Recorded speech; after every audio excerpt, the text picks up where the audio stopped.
thank you for everybody that participated in organizing this event. I know how much goes into them. It's an honor to be here from Canada. It was quite the trek, but we've turned it into a vacation. So we're getting the most out of it as we can.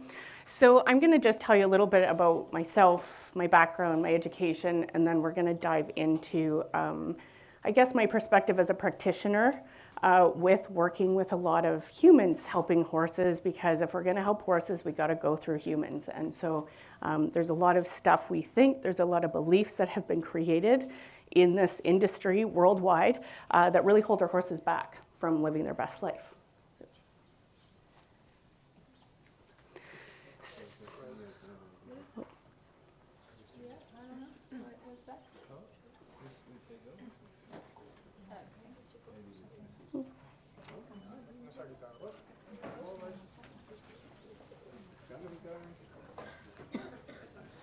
There we go.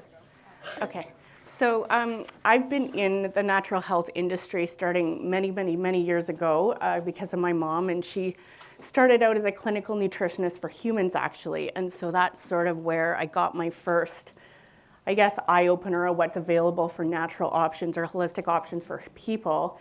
And my dad was a pharmacist at the same time, so very opposite beliefs and opposite perspectives. And so our household kind of gave me a very well-rounded perspective on what healthcare had to offer.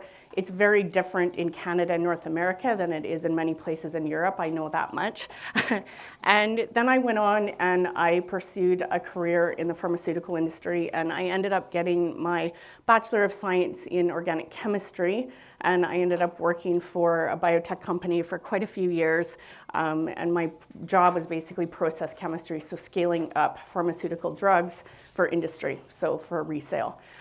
So I learned a lot about science in that time that I still bring forward today, actually, with the horses and the health and decisions that owners make for them.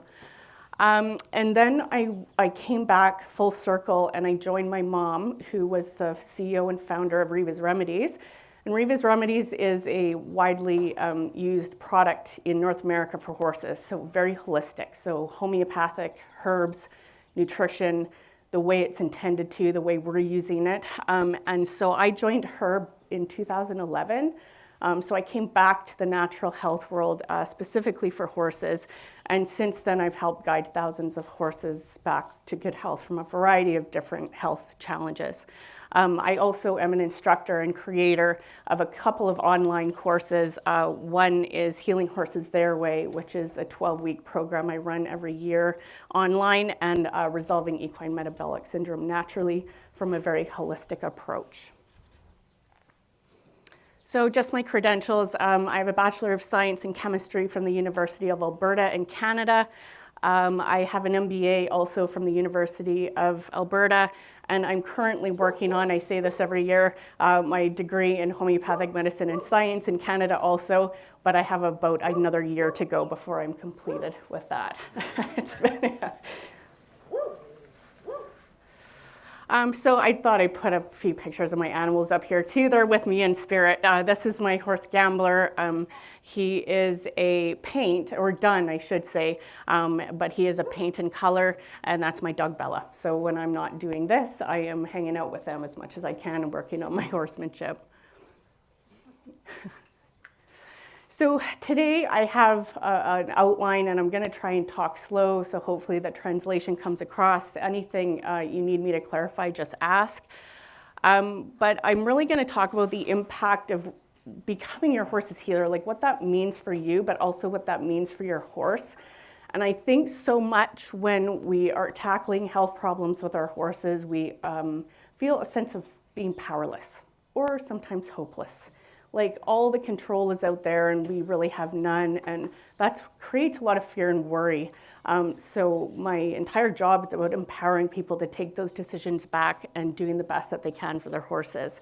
I'm also going to define the holistic model, and I'm going to do that because I think I hear the word holistic being used in a lot of different ways, and that's not actually what it is. I don't know if that's true in this country or in parts of Europe, but definitely where I'm from, I'm thinking that's not really a holistic approach. So I really want to define that for you. And then what horses require, like what do they need to recover? when they're unwell.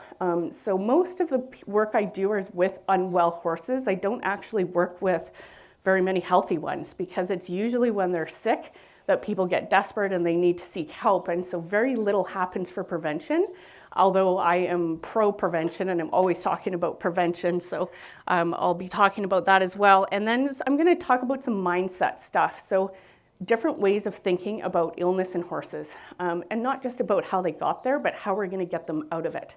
And there's a lot of mindset beliefs that we have created as an industry that are just not true, like not even true, even a little bit, but you still see them go on and they absolutely determine the decisions people make for their horses, right? And then it gets spread. And then the next person makes bad decisions because it's based on information that actually is not true. So I want to talk about some of those common beliefs, what I see, and also why they're not my experience and what you can do to get your horse better. So by the end of the presentation, hopefully, you'll have a much better understanding of what horses require to heal and how to use your mind to influence the outcome. So how to reframe your mind, get out of the fear, the worry, and like, how am I going to do this? What am I going to do? The approach I'm going to take, and how do I do it very specifically for my horse's condition? And hopefully you'll also have a new appreciation for the power of holistic health and what it can do for your horses. So in my experience, I couldn't even talk about this, I don't think 10 or 15 years ago, but after working with so many people and so many horses and so many different geographies and situations, it absolutely changes humans when you start understanding what healing is all about. And I've watched the transformation with the horse owners as much as I've seen it with the horses, because they just can't believe that they were part of that healing journey for the horse. And so it really does change the way you think. It changes your perspective. You will become a better human because your horses will demand that from you. You will become more connected to your horses and also the decisions you're making. You become more connected to yourself. And with practice, you can actually learn to initiate healing with your thoughts, just by what you're bringing to the table for your horses. And that's going to improve all the results you're going to get. So I'll be going over many examples as I go through this today. So what this means for your horse, this horse is actually a wild stallion in the foothills in Alberta, where I'm from in Canada. And he was charging my mom with a camera at the time. She escaped, she was fine, but they're so beautiful, some of those wild horses. So the impact on your horses when you learn how to become your horse's healer is to help them feel understood. They care about that more than you know. I think the majority of horses that I work with that have gotten in a situation of unwellness and sickness do not feel understood because their requirements are never met, right? So they know that their requirements aren't being met and they know you're in charge. They know that because the relationship changes when the requirements start to be met. And they start looking at the humans differently. I've seen it time and time again. So it also offers opportunities to raise their potential. Horses can, just as much as they're positive and there's so many great things about them, they can also be pretty low vibe too, right? They can be unwell, they can be depressed, they can be angry, they can be frustrated, they can be irritable. And a lot of that happens when they're not understood or they're not feeling well. So we can do that for them. We can elevate them and their entire life, and how they feel. So it raises their vibration and inspires them to be better. And at the end of the day, it's just going to improve their quality of life. And I think one of our biggest challenges in the horse industry is in the domestic world because we take all their choices away. So they don't have a lot of choices. So the choices we make for them make a really big difference in how they see you, how they see humans, and if they even want to be with you. So what does holistic horse care mean?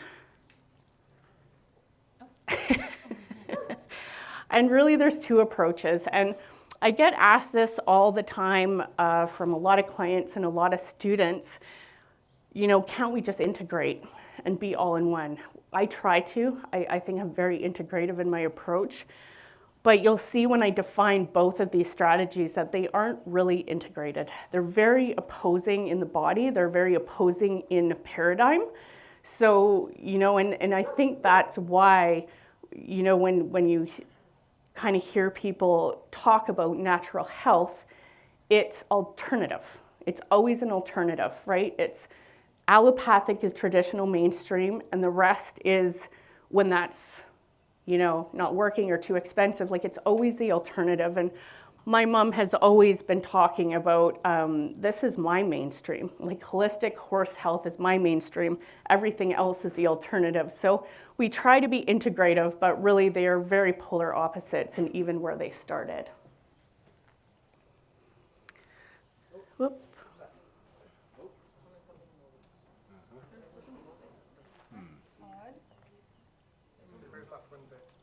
La fuente. Sí.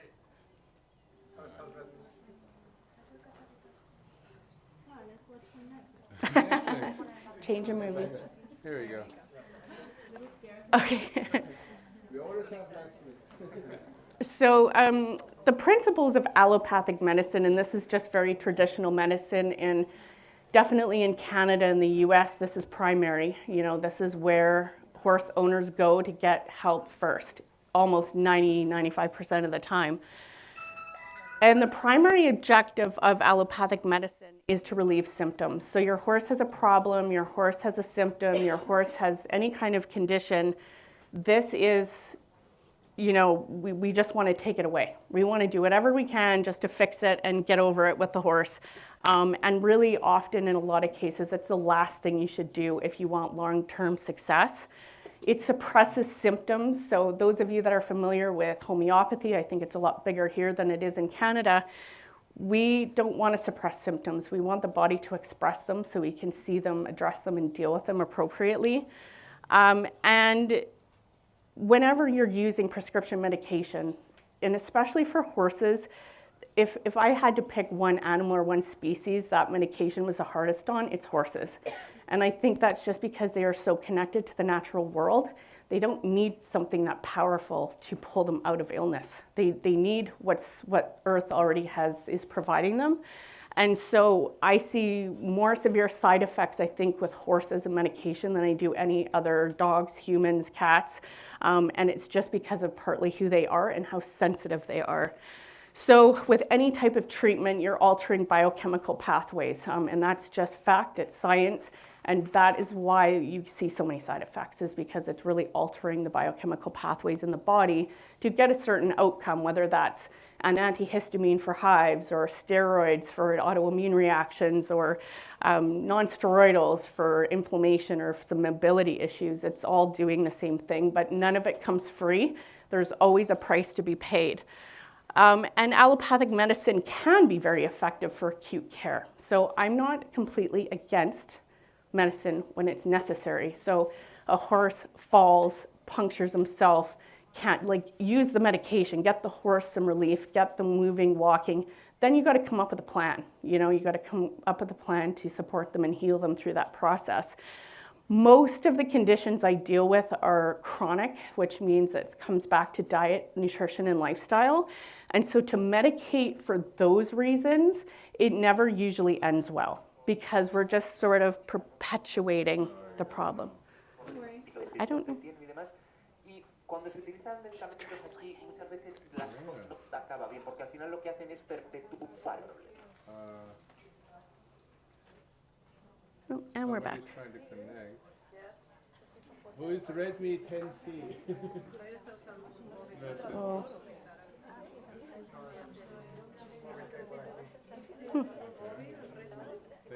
Hey, you can switch the slide. I'm not Okay. sure Somebody might be trying to connect with their phone. Yeah, but I'll try to. Okay. It's not allowed next time it shows up. See, next time I see it, then I got it. Okay.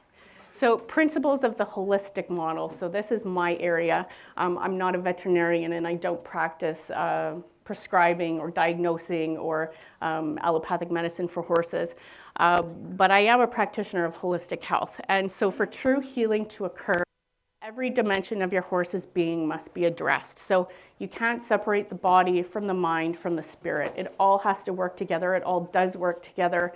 And tomorrow is probably the day where I'll get to talk a little bit about how physical health conditions affect them mentally and emotionally. Like, you can't separate them. And there's a lot of misinterpreting that goes on with some of the emotional symptoms that you see in horses, and it gets projected onto something else when really it's a physical biochemical imbalance. So I'll probably get to talk about that tomorrow.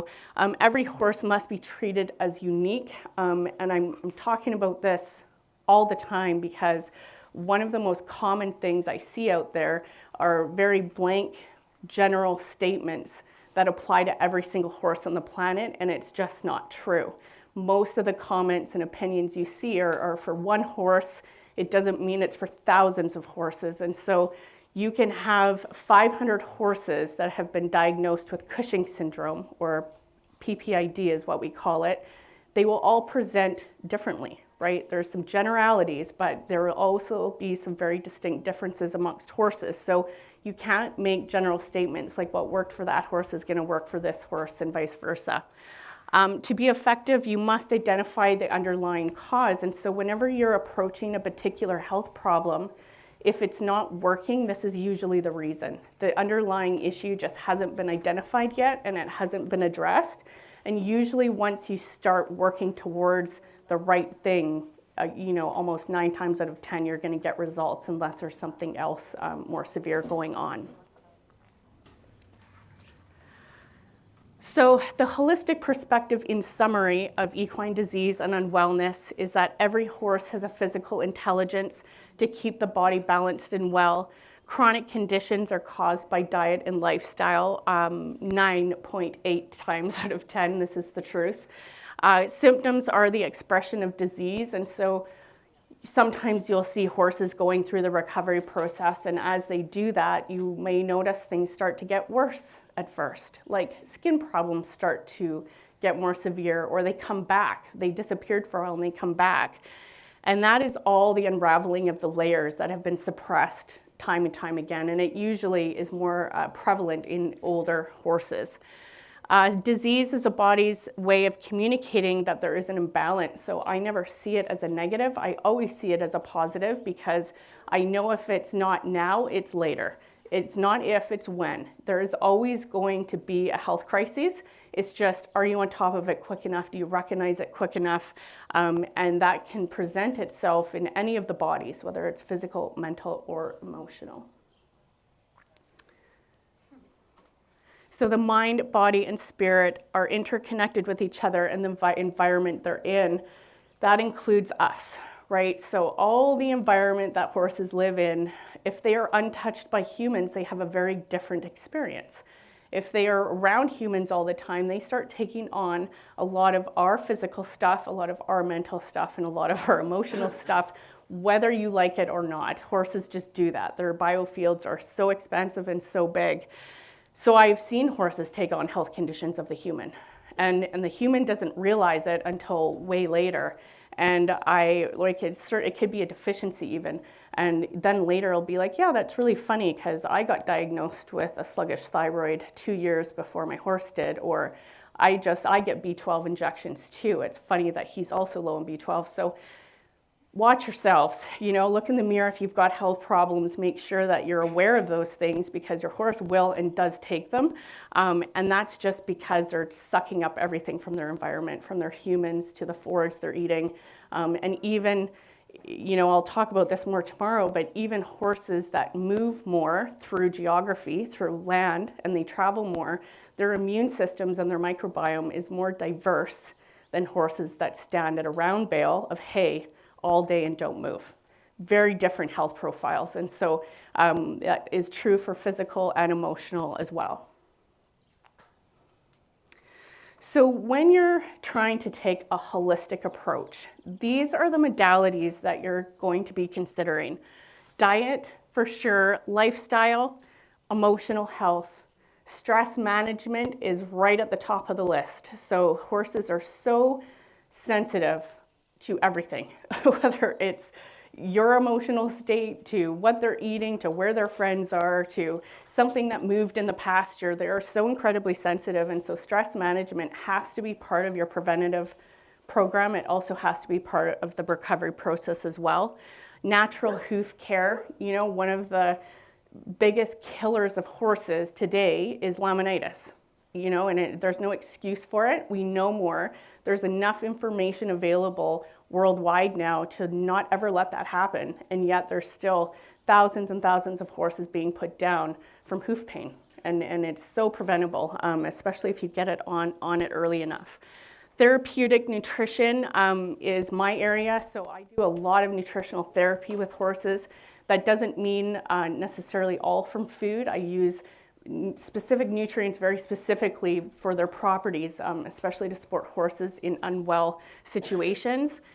Medicinal plants. So horses eat plants. They don't eat animal products, and they don't eat oil out of their natural habitats. So when you're wondering what to feed horses, you go back to what they would naturally choose. Like, what would they want to eat if humans were not interfering?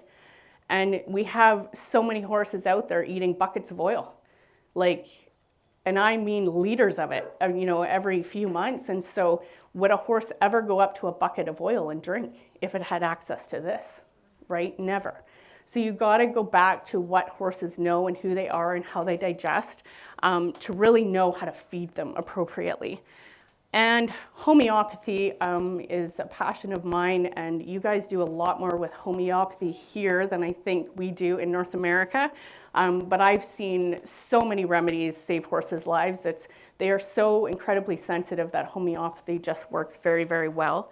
And then there's a ton of the body work and the energy work, and that includes the Reiki and the acupuncture, and craniosacral is another popular modality that we have in our area too. So it's getting more and more prevalent where you're finding all of these great modalities, and all of the experience is coming now too, because there are definitely a lot of practitioners embracing the holistic model. So what is required for a successful recovery? From a mindset, there we go, I'm back. First of all, you got to keep an open mind. You got to really try and not put some preconceived notions or beliefs or the experience or opinions of others before the truth.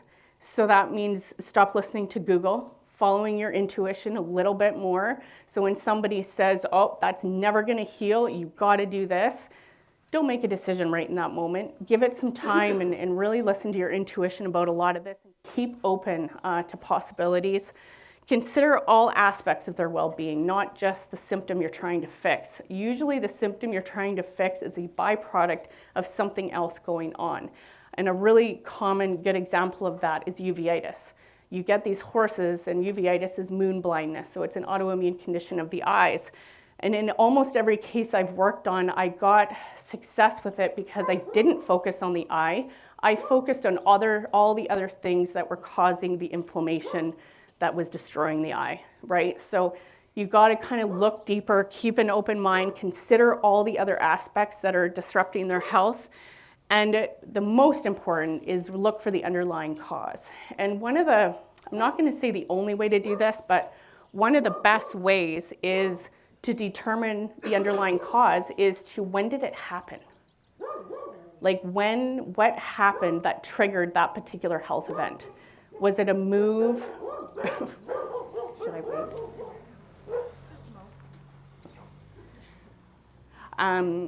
When did it happen? So etiology, we call that in homeopathy, is, there is a specific trigger of when it happened. And not necessarily is it the cause, but it certainly leads you to the underlying issue of the horse. So if it was a stress trigger, if it was a nutrition trigger, if it was a food trigger, there's a lot of different triggers that horses will, all of a sudden there's a crisis. And that's important. When you recognize that, you can trace it back usually to see where health started to fall apart before that. And then you got to really focus on correcting that particular area of their health. So choose the first layer to heal. And this is also an important principle of the holistic model, because we don't want to go back 10 years and start working on the thing that's no longer the problem. And a lot of horse owners will do that too, because they go back to where it happened and they go, I'm just going to work on this part because this happened first. Whereas you got to start with where the horse is today. Like, what are they presenting with today? What's the main concern? And that just might be inflammation. So poor mobility, maybe they have uveitis and flare-ups, maybe it's inflammation of the skin. There's lots of different ways for inflammation to come out of the body, but if that's where they're at right now, then that's what you got to focus on, and you can start formulating your plan or your program to address that. And then it will start unraveling previous issues usually, and you might see some old stuff start to come back for them. Okay, actually I've got some here too. Oh, okay. Well, you don't. I can change my slide though.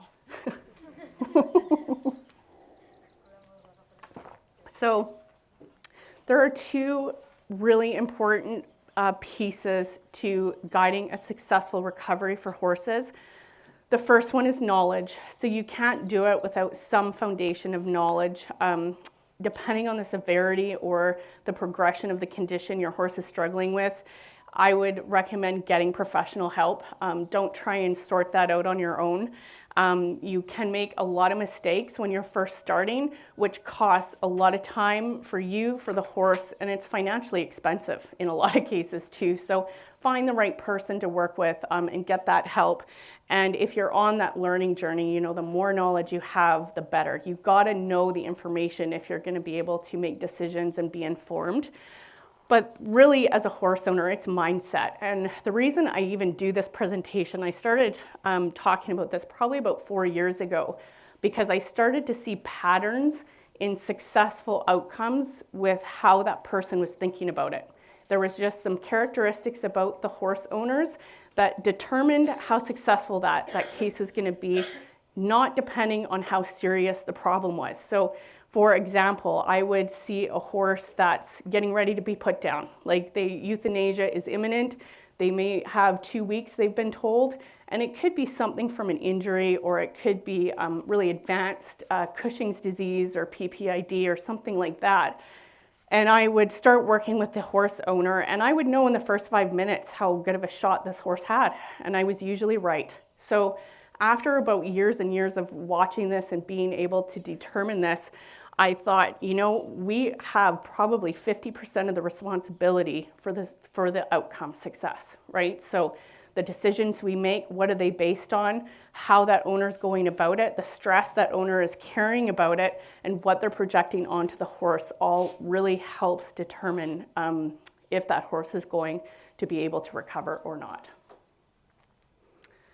So the importance of mindset is critical, and it starts with our thoughts, our emotions, our feelings, and our beliefs about not just horses, but also the healing process, whether that's for us or just species in general.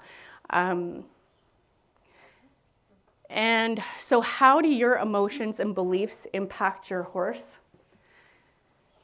It is our natural tendency, and you may have found yourself in this situation because I certainly see it on a weekly basis, but our natural tendency is to focus on all the worst case scenarios. So your horse gets a scratch and it escalates in about 5 minutes to being an infection that they're going to lose their leg.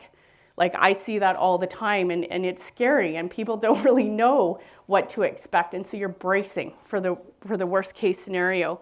And instead of focusing on what you need to happen for recovery, we think about all the outcomes you don't want, that they're going to have to be put down, that they're never going to walk again, that this is never going to be sustainable.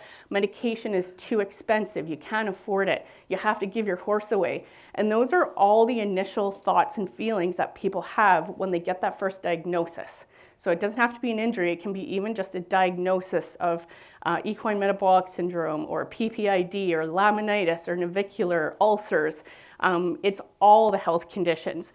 And we catastrophize it. And if we're going to catastrophize it, so is your horse, right? So if you're looking at them like they're going to die, they also feel like they're going to die because they are masters at reading fear. They're prey animals, right? So if you're going to be worried and fearful, then absolutely your horse will be too.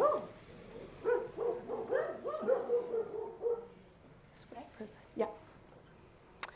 So thoughts are a form of energy, and the reason I'm bringing this up is because horses are so incredibly sensitive to energies. Emotional energy, right? Their emotions are energy in motion, and we know this to be true in the holistic world for sure, but we absolutely know it to be true for horses. We know that they synchronize heartbeats, and we know that their energy fields expand about 50 feet. Like, you know, as technology starts to become more sensitive, we start to learn more about that as well. And so thoughts lead to emotions, which lead to feelings, which lead to body language, which then leads to behavior. And so if you're walking out there like this to see the vet, what do you think your horse is gonna, like, they see you coming and they're like, we better run. And that's like white coat syndrome. Horses have it, you know, they see the vet coming, they already know that you're stressed, they're gonna be stressed, unpleasant things are going to happen. And it starts with a thought, right? And you might not even be thinking about your horse at the time, right? Like, you might be thinking about something else that's going on for you, and you go out to the field and your shoulders are up and you're tense, your fists are clenched, and you're already worried. And so they see worry coming, they can smell it. They actually smell the emotion of fear. And so this is not a healing environment that we want to create if we're trying to recover our horses. So they have a direct impact on your horse's health and well-being and their ability to recover. So here's just an example of some high and low vibe emotions or feelings that you can write down to remind yourself how to get your horse to a better outcome.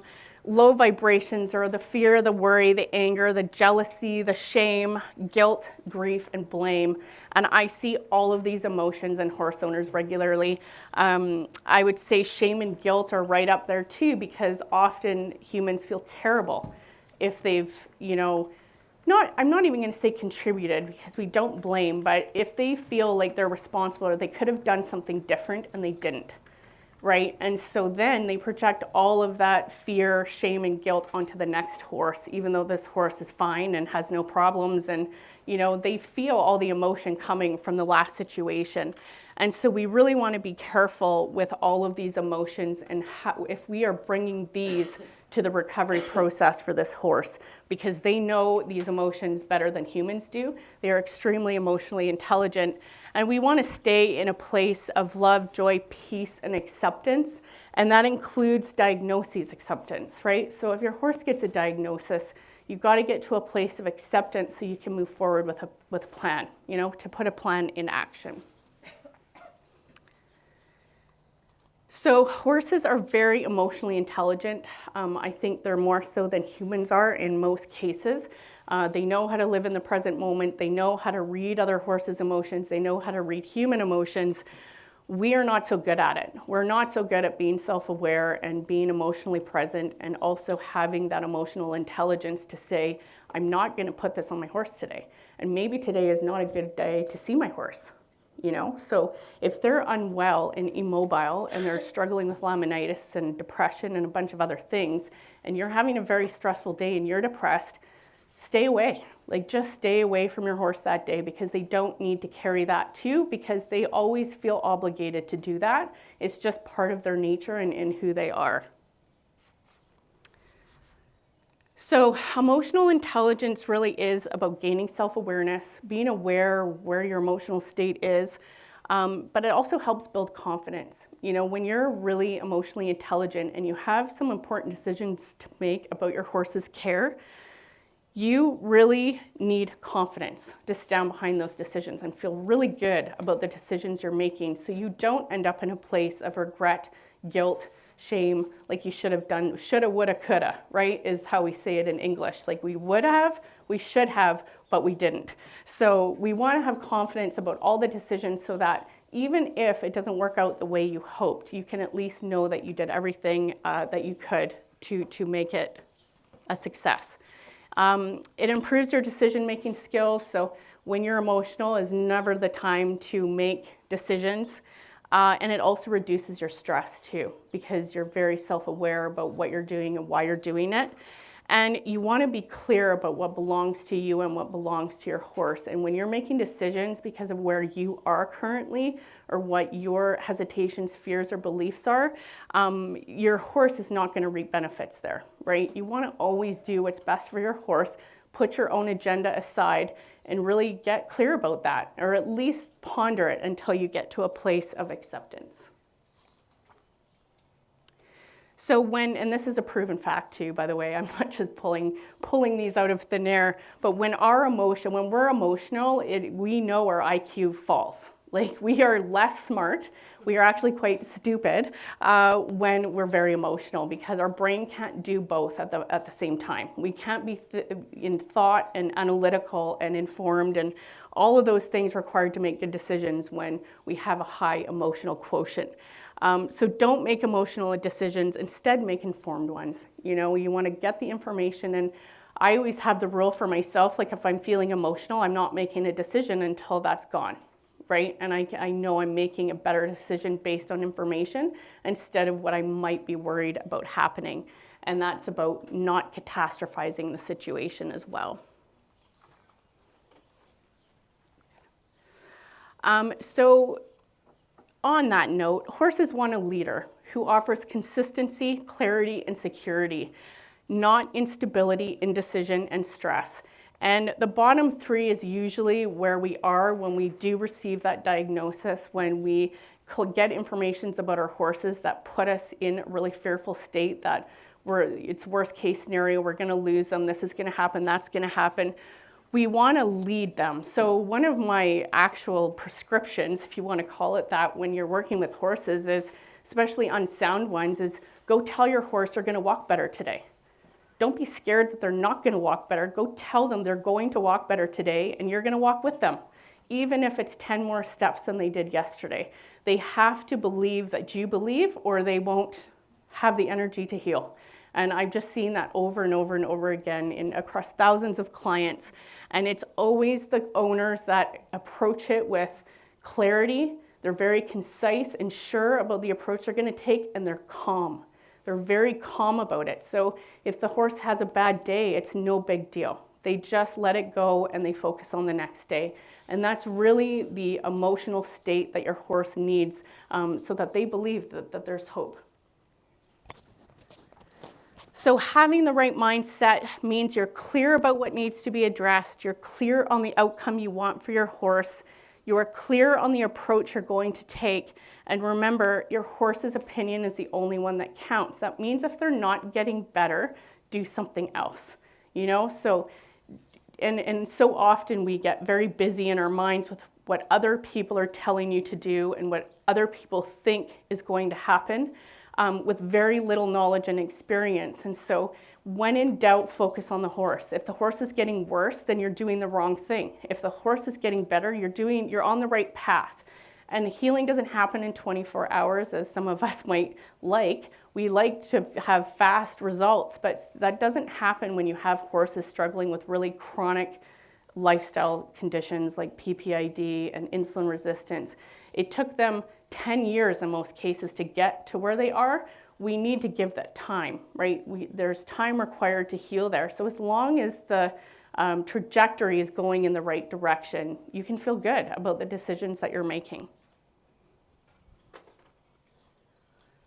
So I want to just conclude with some beliefs applied to horse conditions, and these are cases that I've worked on over the last few years that I think illustrate it the best.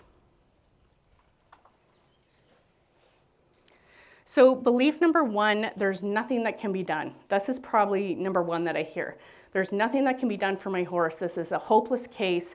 The vet told me the prognosis is awful. Euthanasia is imminent. You know, and I see this a lot of times with a lot of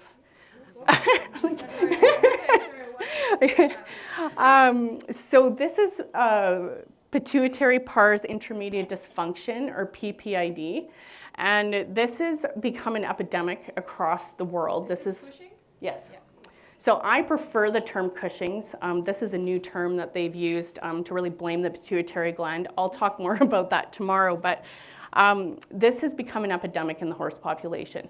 There are more horses getting diagnosed with this than any other condition almost, aside from insulin resistance. And the primary treatment is medication, so they're using pergolide as a medication that they like to treat it with. Comes with a host of side effects.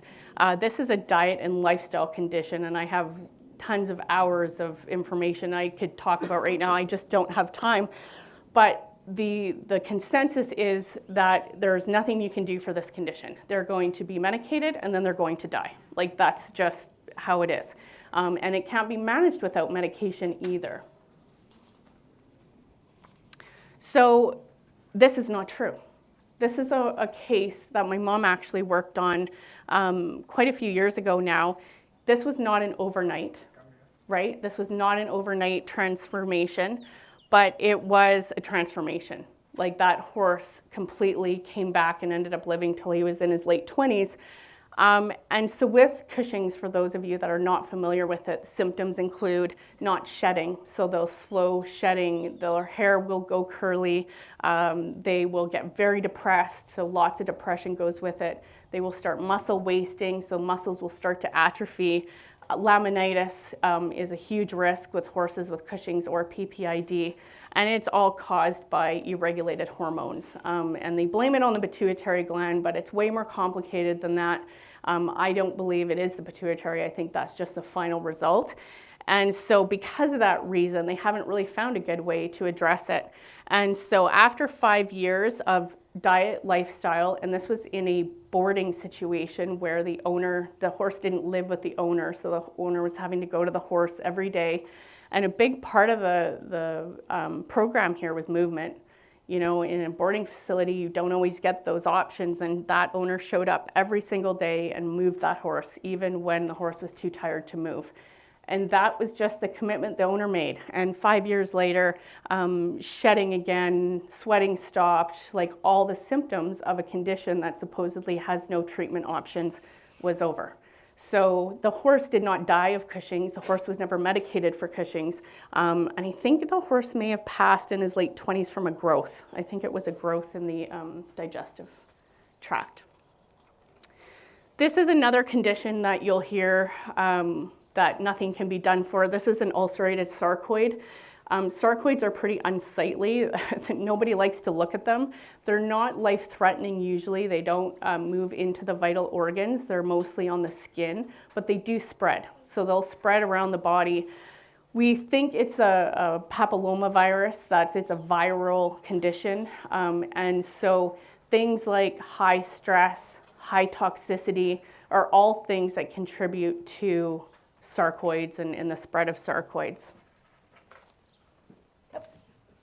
Sorry. Did you get it? Nope, it didn't turn.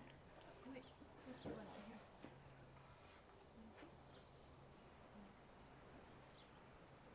There we go.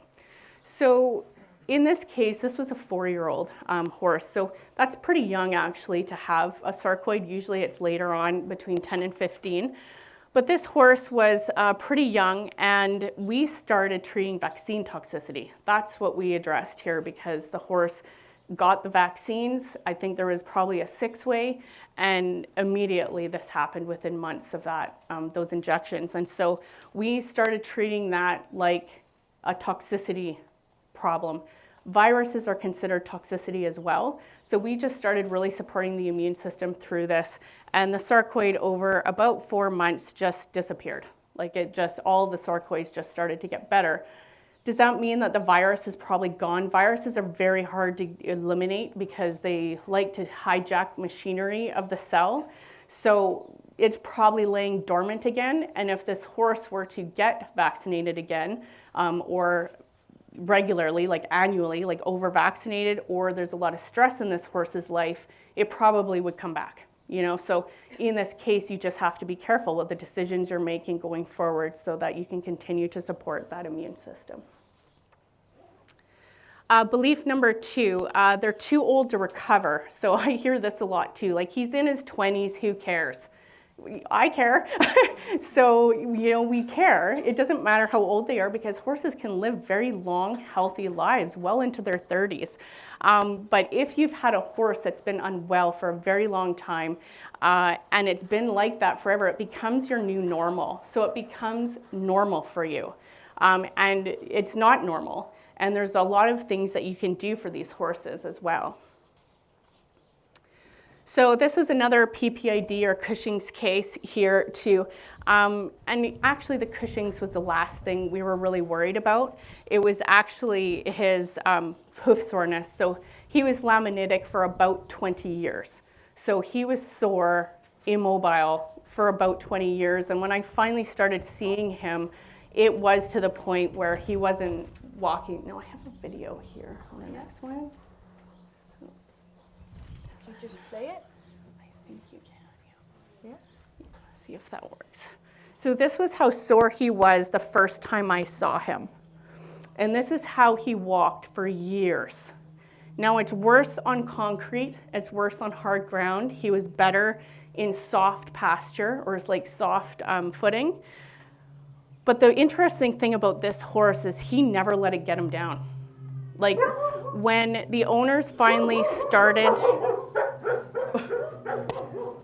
when we first started the recovery process, it took 4 people to push him in the arena. He was that unable to move. And the owner never really considered euthanasia. Like that just wasn't really an option. She wanted to do something a little bit different and more holistic, and that's how I initially met her. And so we just got this horse started with regulating hormones. We started, getting stress levels down. We started really working on hoof pain, right? The inflammation in the body.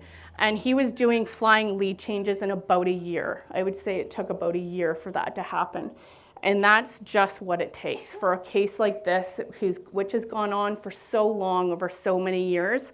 You got to be consistent every day. Like you can't let a day go, and you have to, even when you have bad days, because they will, you got to get out there and still do it. And you still got to keep that faith about it, knowing that there's hope. So he recently passed away at about 30. So he lived a very long life, and he ended up going back out on grass, by the way. So, lots of people will tell you grass is out of the question forever. Not the case in all situations. He went out on grass and he got himself a girlfriend, and he lived a very long life. Very long, healthy, sound life after that. And this is just a before and after picture too. So you can see the curly hair on his neck.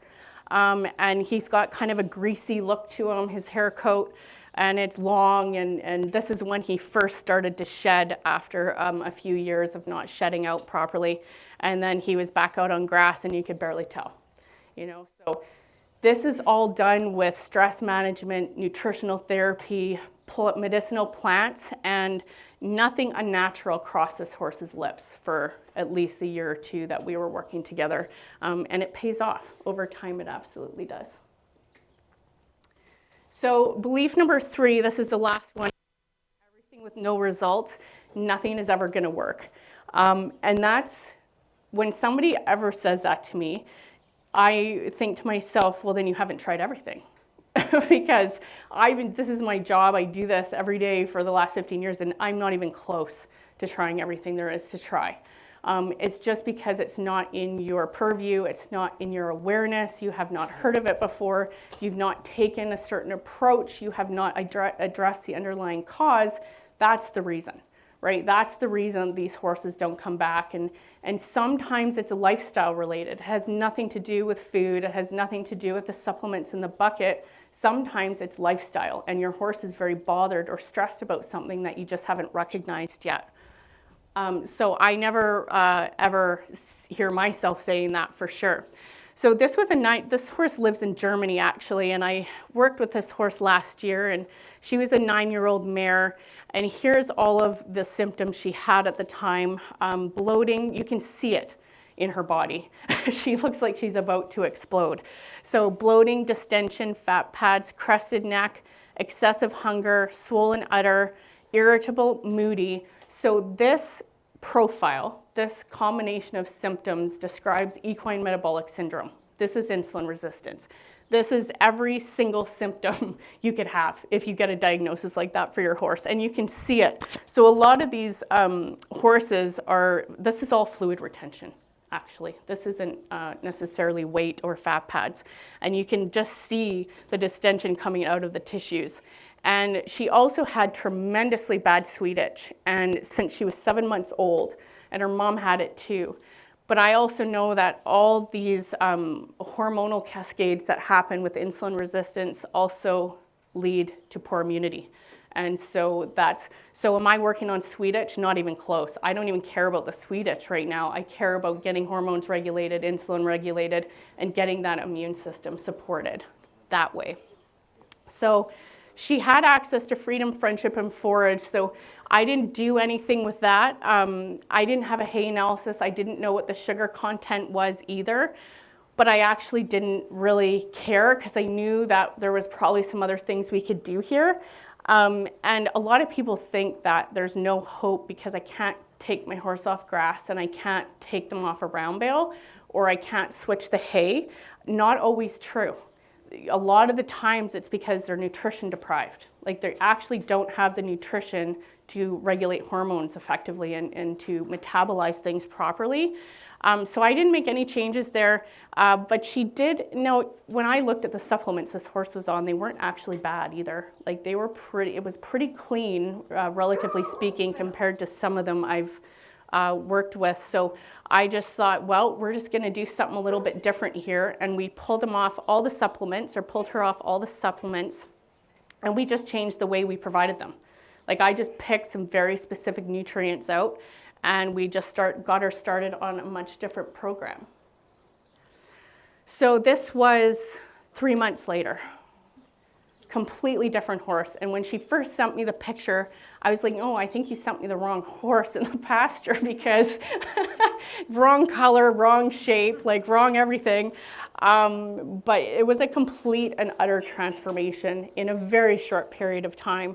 And so she had a mood disorder too, so she was mad and dangerous, actually. She was very, very irritable with other horses and with other owners too, like pinning ears, charging, that sort of thing. She had the eczema, 80% improvement, so that's the sweet itch. Edema, 90% better. Her color darkened, and she lost a ton of fluid in addition to the weight. And now we are working on hormones and emotional health. And one of the deficiencies this was copper. So this was a copper deficiency, and you can tell by the faded hair coat. It's kind of a keynote symptom of a copper deficiency. So what I did was just pick certain nutrients and provide them in very therapeutic dosages over a period of time. So we got rid of all the multis. And one thing I talk about all the time is when you count the number of ingredients you're feeding your horse out of supplements, how many? Keep it to 7 or less, right? You see these horses on 120 different things. They're not absorbing it, and it's just not working. They don't work very well. And this was just the before and after. So it really does look like a completely different horse. She was shocked, the owner was, and you wouldn't even recognize her today. So we're still working on some mood disorder stuff. She's still got some emotional issues, but other than that, that was a pretty fast recovery. So we all think in our minds that it's gonna take forever and a day to come back from a lot of these situations, and sometimes it happens so incredibly fast once they get the right things. So in summary, some of the most successful and unexpected recoveries happen because owners just make up their mind. They just know how they want to do it. They know what they're going to do, and they just carry on. They just move forward with it. They're committed to their horses. They've put in the time to learn. They have the knowledge to make informed decisions, and they push past the self-doubt and implement without hesitation. They are their horse's emotional leader. That's what you need to do if you're going to recover a horse from a chronic or even a life-threatening health problem. Okay, and that concludes my presentation for today. I am offering a conference bonus. I don't know if you've put that out into the world yet, but this is a course that I have developed. It's 4.5 hours of video time, and it includes over 20 different video lessons, additional readings, 24/7 access to support in Facebook, And it's regular 197 Canadian, which is a little bit more in euros, but I'm offering it for 50% off. So you can have that coupon there. Oh yeah, you can go one more, I think. Yeah, so it's Spain 2025. And if you come to the lady in the middle in the pink jacket with her hand up, we've got an email form. So you can just give us your email address and we'll send you the link. And you can use the coupon code to sign up. And unfortunately, it's in English, so you will have to translate. Okay, good. Yeah, and I also have a podcast if you're not quite ready for the course, so you can also check out my podcast. I think we're at like close to 70 episodes on a bunch of different topics, so if you have interest in that, you can do that as well. Thank you for your attention. That concludes my presentation. On the vaccine toxicity, I had a question about the timeline of when a vaccine is given and when the sarcoids appeared. A lot of times I have trouble convincing people that there's a vaccine toxicity issue because they don't relate the event with the vaccine. This happened in... Wait, let me just translate into Spanish. Oh, sure. He can translate online. Yeah, but into Spanish? Yeah. Yeah. It's the other way around. I didn't know we had paid for that. That's a really good question because I'm always trying to tell people the same thing too. It's not always an immediate reaction, right? But sometimes it is. Like sometimes horses will drop dead. I've seen that too, instantaneously.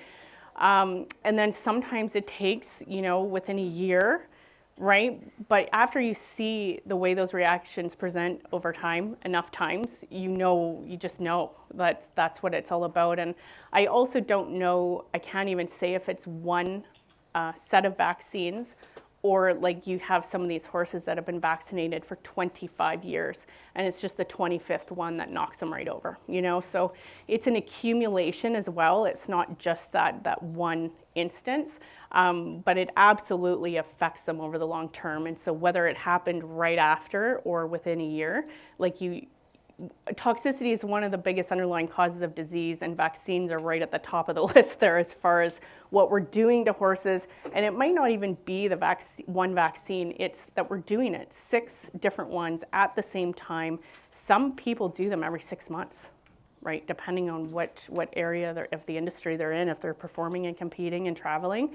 And then you add all the stress onto that. Like it's just a perfect storm, right, for disease.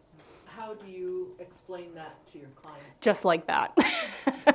Just like that, yeah. I mean, the science just isn't at the forefront there, right? Because how do you actually prove that it was those things that happened? But what we do know is it is an assault on the immune system. That research is there, right? You can find those papers that know that the immune system is heavily suppressed post-vaccine, and that it's prolonged. Like, we know that for sure. So, and also just look at the ingredients. Like, that's all available knowledge too. That information's available, and I also have that inside my bigger course, but you're dealing with all the heavy metals, the accumulation of heavy metals, egg protein, all kinds of things that should not be injected into the horse. It's not even about the pathogens themselves. I guess part of the question is I see people, I believe it, Yeah. I've seen it, Yeah. but I've seen the people, their faces go blank and they want to do what their vet tells them to do. That's so true, and that's still happening all over the place too. But here's the thing, when you eventually, if you have a horse with a health crisis, you can't afford not to consider all options, because disease doesn't happen all by itself. Like, there's always contributing factors, and that's right at the top of the list. Yeah. Yeah, you're welcome.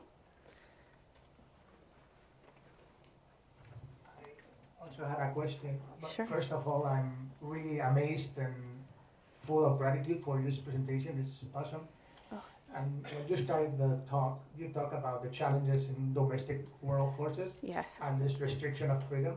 Yes. So how, for me it's all this is like the jigsaw puzzle is perfect match.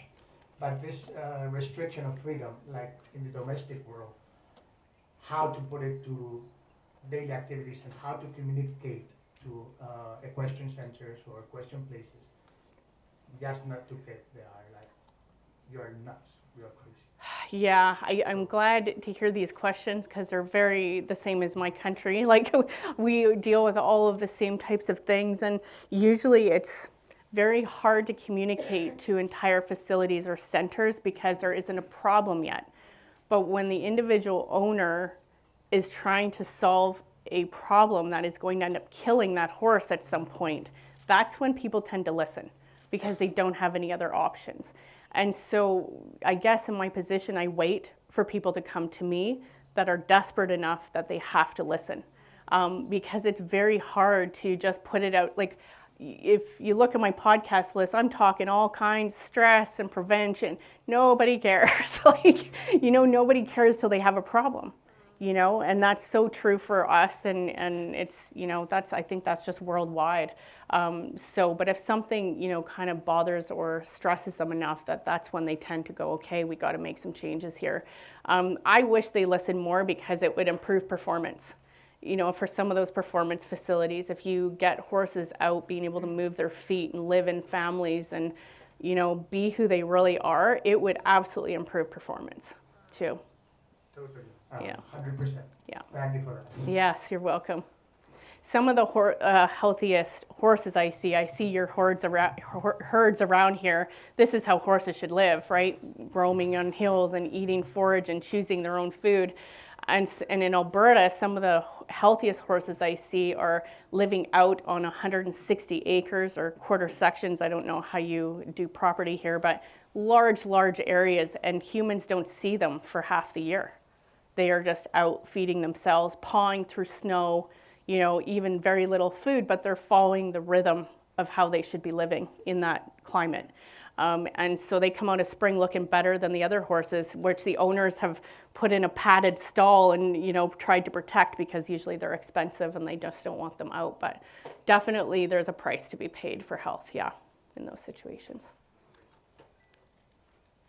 Yes. Micro. Sí, Oh. lo tengo yo. Yo voy a hablar en español, así puedes traducir. Aquí, Pues Elisa. despacito. Oh, sorry. I'm like, who's asking the question? Sorry. Sí, quería preguntar, en España sistemáticamente se desparasita a los caballos cada 6 meses con medicamentos, y lo cual obviamente pues afecta a su sistema inmune, a su microbiota. Quería saber. Yeah, he was saying that in Spain it is accustomed to give worming pills. No, this is worming pills. Deworming. Yeah, or paste, deparasiting. Deworming, yeah. Deworming, Yep. yeah. Every 6 months, and would that affect the microbiome and the immune system? Is that what you want to ask? Sí, quería saber pues, ¿qué opinión tienes? Y si What se is your puede hacer- opinion? Y si se puede hacer algo preventivo para evitar. And if there's preventatively things we can do so we don't have to use so much chemicals to regulate internal parasites. Great question. And it's one I talk about a lot, and it's part of a program when you have especially a sick or unwell horse, because parasites are a cause of disease. They do a lot of damage inside the body, and there's a lot of different types of parasites too that you have to manage. Now, I know there's research out in the world that says if you just leave horses alone, and this includes wild horses, nobody's out deworming them, right? They're living off grass and forage and picking up all kinds of parasite eggs. But in the domestic world, my professional opinion is you must deworm. And the reason I say that is because my mom used to have a clinic where she would collect manure samples from lots of different horses and look at how many eggs were under the microscope. And then she would try and apply different plants or remedies to see if that would reduce the eggs, and it never did. So chemical is the only thing that we know of to kill parasites, but there are problems with that, like overdoing it, over deworming, because you create parasite resistance in those cases too, where the parasites get very smart and they mutate and they resist the chemical. And then at some point, this is going to move across the world and the herds, and we now will have no chemical that kills parasites. So we have to deworm responsibly, I guess is the best way to say that. So I do deworm as part of my programs usually. I don't do it more than twice a year, so that's my maximum unless they're parasite resistant. So a good example is 4 years ago, I had a Gypsy Vanner horse who had a ton of immunity problems, including lots of swelling, reactions to all kinds of things, and her egg count was 5,200. It should be less than 200 to be safe, so very, very high, and chemical was not working. So that's a little bit of a tricky situation because you can't just keep killing this horse with dewormer either. So we did it very responsibly twice a year. I split dosages up. I mixed chemicals so that it wasn't the same thing all the time, and maybe I would do a lower dose of one chemical and a different dose of another chemical. And this year, for the first time, it was 0. For the first time in years and years and years. And so I know it can be done. It's just, does the owner have the patience to just kind of monitor, deworm. And yes, you can, if you keep nutrition good and you keep the immune system good and you are providing that horse with bioavailable nutrition through plants, especially antiparasitic plants, yes, you will absolutely go a long ways to preventing parasites from being able to live. Yes. Yeah. Thank you. Oh, I'm coming. Well, thank you so much for your presentation. I Yes, really you're enjoyed welcome. it. Learning a lot. I wanted to ask about that horse that you treated in Germany. Yes, Did you do that at a distance? I did. Oh, Yeah. wow. Amazing. Yeah, so I do all my work by distance because I work with so many horses all over the world. And so that one, I wasn't sure how it was going to go, to be honest, because I didn't know what she could get. That's, usually the biggest issue is not being able to find things. But she found everything. So I don't know where she did it or how she did it, but she went out. So I think one of the things we put that horse on was copper, straight copper citrate. And I think I had her on some B vitamins too, like B6 and B12 in specific dosages. And sometimes you got to look for the human supplements. And then you just got to adjust dosages from there because it's very hard, impossible actually, to go into horse feed stores and try and find some of those unique items. But we can find them for ourselves. So we can just use those. We just have to go high with the dosage. So it's possible to contact you Yes. through the horse from Correct. a distance. Yes. Out here in See. Sweden. Yeah. See. Yes, you can. Yeah. Yeah.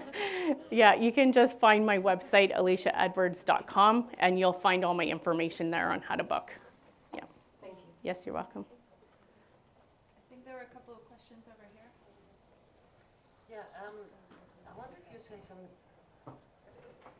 about, bueno, hacerlo en español o en about microbiome and how to improve microbiome in an awful lot of what you're talking about actually is bad microbiome an awful lot Yeah. of the time. Yes. So can we get right to the root of that? We are Yeah. actually experimenting a little bit, a bit here and there. I've got a herd of wild horses, Okay. Yeah. which have a phenomenal microbiome and heal themselves without any problem. Yes. They have huge wounds. Yeah. And we're trying giving dung to other horses that have, and it depends what they have. I mean, they're horses with chronic problems of diarrhea or allergies or all the things that we know about, metabolic syndrome and so on and so forth. And half the time it seems to work a miracle, and the other half not. It's But so true. How Yep. do we advise people who don't have this? Yes. Don't have don't have all these plants, how do we advise them to? I keep saying, how about planting medicinal plants? And one of them goes past where if you take a snatch at that, note it. But Yeah. I don't know. Can you help? Yes, I can. So tomorrow's presentation is going to be largely about that. I'm going to be talking lots about gut health and leaky gut and microbiome, so I'll be going into way more detail. However, I will say this. In the domestic world, one of the biggest problems with the poor microbiome, and one of the most common conditions in addition to the metabolic stuff, is fecal water diarrhea. It's always associated with the microbiome. And one of the things that happens in the domestic world that probably doesn't happen as much to the wild horses is acidity. The body gets very, very acidic, and the microbiome is very sensitive to pH control. And so if you can find factors that help regulate pH so it's not so acidic, that helps a ton. And so a lot of these horses with metabolic problems that are on grass have microbiome problems too, right? So it's just, you've got to kind of be able to recognize that, and I'm going to be talking way more about how I approach that in a domestic setting without grass. So I'll save the mystery for tomorrow.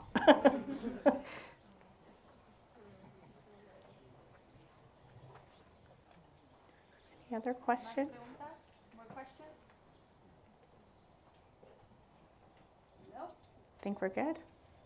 Good. Okay. All right. Thank you My so job much. here is done.